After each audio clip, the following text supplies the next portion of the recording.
buy tickets here.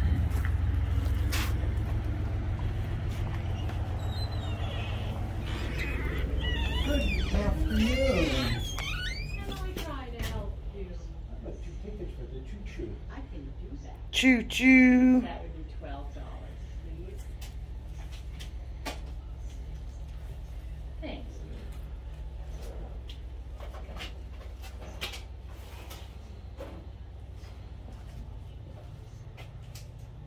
$8 is your change. Thank you, ma'am. Thank you. You get right on board.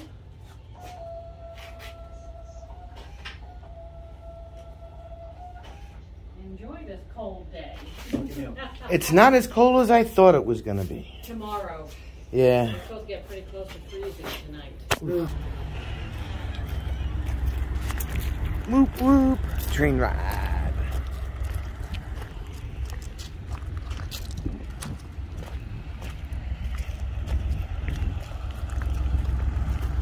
It's gonna be awesome.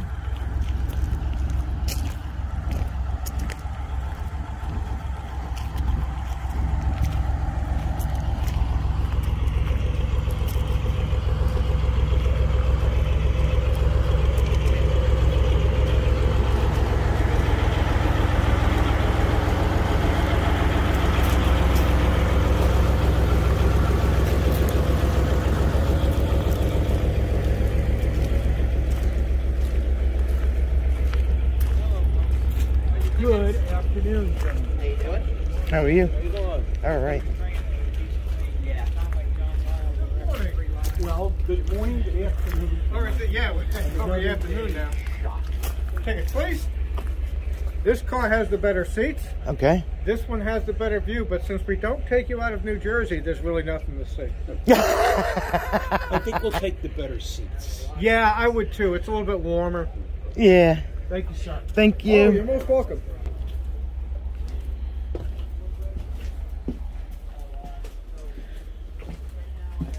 Because Jim's gonna make me take video out of a window.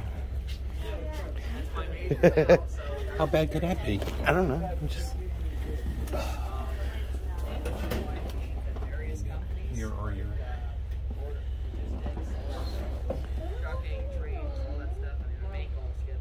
Whoop whoop. I got gold supply chain. I have this horrible class. It's like... Oh, I have introduction to finance that convinced me to change my major. Professor described it, made it seem like a horrible major. So, and a horrible thing to work in. I gave up there.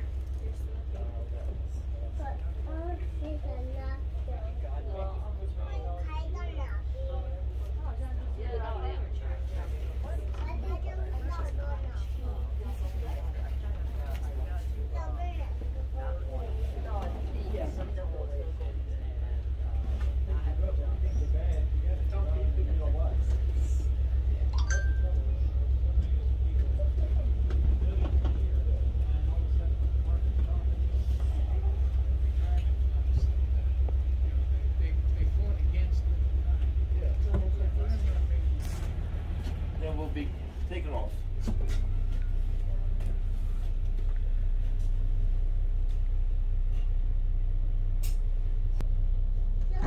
Okay, ladies and gentlemen, welcome to the Pine Creek Railroad. We're about to take off. A couple of safety announcements before we do. Once we start moving, you must remain in your seat. No getting up and moving from one seat to another or trying to move between cars for your own safety. Also, please keep your arms, legs, hands, head, or whatever else inside the car at all times. There are places where the briar bushes and the holly trees get very close to the track. We don't want you to get snagged. All aboard! And here we go. Now, we are one of the oldest continuously operating rail preservation societies in the country. We started out back in 1952 out on Route 9 just north of Freehold, and we moved here to the state park in 1962. People think because we're on state property, they're paying for everything here, and that's not the case. The state has never paid for anything here at the museum.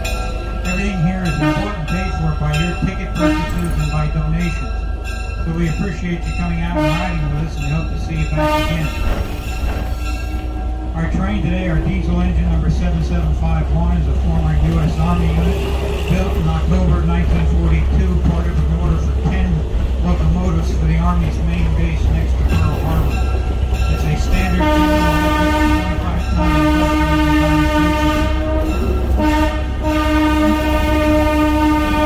uses a 6-cylinder diesel engine to power a traction motor on the rear axle, the front axle powered by a big bicycle chain. The green coach number 502 was built in 1902 and was used on the Newfoundland Railroad up in Newfoundland, Canada. When Newfoundland joined the Canadian Confederation after World War II, the Canadian National Railroad took over the provincial railroad. A couple of unusual features on it. That first compartment would have been the smoking lounge in 1902, and only gentlemen were permitted to smoke in public, and only cigars and pipes, no cigarettes allowed. Ladies, you are not permitted to smoke at all. So there. The open car is based on a former U.S. Navy flight car, also built during World War II, and used on the Oahu Railroad, which is a railroad that served the Pearl Harbor area and most of the island of Oahu. And they would have been used to move munitions and supplies from the docks to the various military bases around the island of Oahu. And then the last car on today's train is our little red caboose. This is our oldest piece of equipment. This car is 148 years old. Originally built as a boxcar in 1874. By 1902, those cars were too small. The railroads decided to convert 50 of them into cabooses to save money. This one ran until 1972 when it was retired at the age of 98. But then we grabbed it, brought it here to the park, mounted it on narrow gauge trucks, and within a couple of months had it running here for the last 50 years. So it's 148 years in service somewhere in the state of New Jersey. Now if you look off to the right under the trees there, you'll see a paved bicycle trail. And that used to be the Pennsylvania Railroad right-of-way that ran from Seagirt to Farmingdale, Freehold, Jamesburg, and on out to Monmouth Junction. And at one time that was a popular route for people coming from West Jersey, Eastern Pennsylvania, and up from Washington, D.C., headed to the coastal resorts of Edgewood, Ocean Grove, and Long Branch. In fact, a number of U.S. presidents have passed right by here on their way to their summer White Houses in Long Branch. And in 1939, the King and Queen of England passed through here on their way from Washington, D.C. up to Hyde Park for a barbecue at the Roosevelt Estate. The last passenger train on that line was a one-car doodlebug that started in Red Bank, came down to Seagirt, out to Monmouth Junction, and down to Trenton every morning, and ran it in reverse every afternoon. And about the only people on it were parochial school students headed to parochial high schools in the Trenton area. When that train was discontinued, the railroad wasted no time applying for and receiving permission to tear up the track from Seagirt to Farmingdale, since there was no freight business on that section. But you can now ride your bicycle or walk or rollerblade or whatever from the parking lot here to Lair all the way down to Seagirt on that old right-of-way. There's a bridge over the Parkway and underpasses under 34 and 35. Now as we enter the woods again, off to your left you'll see a siding. That's our work train siding. That's where we load stone and ties and rail and stuff when we're doing major track. 60s when it was sold to the railroads who took it down to Bayhead and used it to refuel diesel engines at the Bayhead terminal. Next in line is a green passenger car with a baggage door. That car, the black locomotive number 117 over by the fence, and the white passenger car directly across from the station are all movie stars. They were owned by the Carroll Park and Western Railroad, and they appeared in the movie The Molly Maguires with Sean Connery and Richard Harris back in 1970.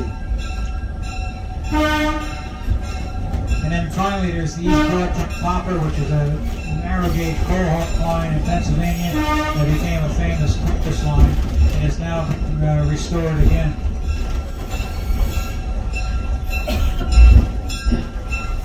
Normally our season starts the weekend before Easter when the Easter Bunny shows up and rides the train for Palm Sunday and Easter Sunday weekends. Unfortunately, the last 3 years have not been anything like normal. We ended up losing more than 90% of our income in 2020.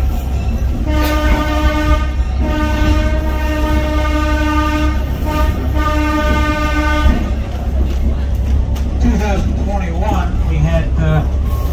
better results. We added 6 more passengers, so we're up to 32, using 6 in the caboose.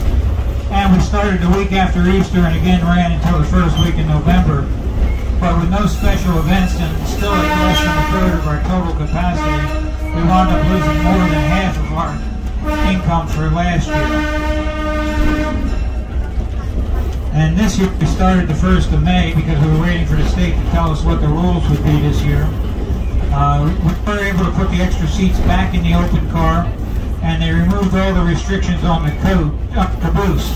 They did not remove all the restrictions on the coach. We can only use the coach with all the windows open or with positive airflow, which means something like air conditioning, which kind of defeats the purpose of having a closed car for cold weather use. So with that and with the increased infection rate amongst our SLV, whatever, we've decided this year we are not going to run Christmas Express with Santa again. So that'll be the 3rd year now without the Christmas Express. I know Santa's disappointed, and so are most of the volunteers here. But for 66 for everyone, we decided it would be better this way. We did get 2 specials in this year. We got the Railroaders weekend in September, and in October we got 2 weekends of the Halloween Express Friday and Saturday night after dark. So we did get some special events in this year. Now the last 2 years we did not make enough money to pay our bills. We actually had to borrow money from some of the members to pay the bills to start the next season off. Last year we almost broke even at only 50% of income, by not spending any money unless absolutely necessary. We preserved maintenance on a lot of the boats and stuff.